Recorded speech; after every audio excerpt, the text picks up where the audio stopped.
voy uydaga yaxshi keldingizmi? Ket yoshxonaga hamma narsani to'shatda ovqatlatib qo'ygansiz. Nima bekishim? Nimadir kammasmi Dilbar?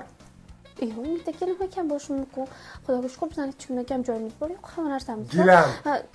Qani?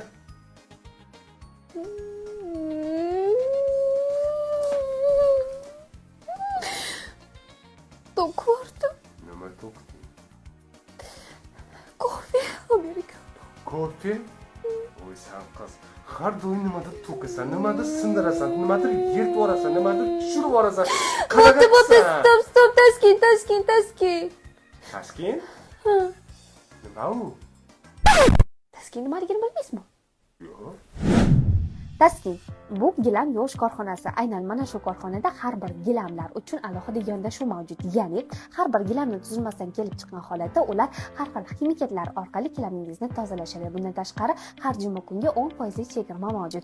Aynan korxona xizmatchilari uyingizga tashrif buyurib, gilamingizni oldingizda o'lchab, kvadrat metriga qarab narx belgilashadi hamda o'zlari olib ketishadi. 3-4 kun davomida gilamingizni yuvib tozalab, chiroyli upakovkada uyingizga bepul dostavka xizmati bilan tashlab ketishadi. Bundan tashqari aynan bu korxonada gilamingizni restavratsiya qilish imkoniyati ham mavjud. Ya'ni gilamingizda har xil dog'lar, kuygan, yana shunga o'xshagan ko'plabgina muammolar mavjud bo'ladigan bo'lsa, aynan ular bu muammolarni bartaraf etishadi. Bu korxonada nafaqat gilamlar, balki mebel, kolyeska, adyal, pardalarni yuvish, tozalash xizmatlari ham mavjud.